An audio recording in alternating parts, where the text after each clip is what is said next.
பல வருடங்களாக தடை மேல் தடை ஏற்பட்டு ரிலீஸ் ஆகாமல் இருந்த சிம்புவின் வாழ படத்திற்கு தற்போது மீண்டும் நீதிமன்றத்தின் மூலம் தடை வந்துள்ளதால் அவரது ரசிகர்கள் கடும் அதிர்ச்சியில் உள்ளனர். தனுஷின் மாரி படத்துடன் நேருக்கு நேராக மோத உள்ளார் சிம்பு என அனைவரும் எதிர்பார்த்த நிலையில் தற்போது வாழ படத்தின் தடையால் மிகவும் வருத்தத்தில் இருக்கும் சிம்புவுக்கு ஆறுதலாக இருப்பது யார் என்று பார்த்தால் அவரது போட்டியாளர் என கருதப்படும் தனுஷ் தான் என்பது குறிப்பிடத்தக்கது.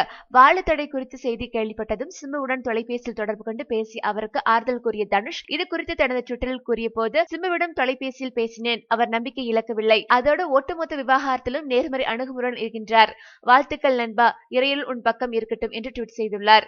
இதற்கு பதில் ட்வீட் செய்த சிம்பு, உங்கள் அன்புக்கு நன்றி, வெளியாகவிருக்கும் தங்கள் படத்துக்கு வாழ்த்துக்கள், கலக்குங்கள் என்று கூறியுள்ளார். இரு துருவங்களாக இருந்த சிம்பு தனுஷ் ஆகிய இருவரும் ஆரோக்கியமான முறையில் ஒருவருக்கொருவர் ஆறுதலாக இருப்பது தமிழ் சினிமா மட்டுமின்றி தமிழ் நடிகர்களும் மெச்சூரிட்டி ஆகியுள்ளதை காட்டுகின்றது. மேலும் சினிமா செய்திகளை உடனுக்குடன் தெரிந்து கொள்ள கீழே உள்ள சப்ஸ்கிரைப் பட்டனை அழுத்தவும்.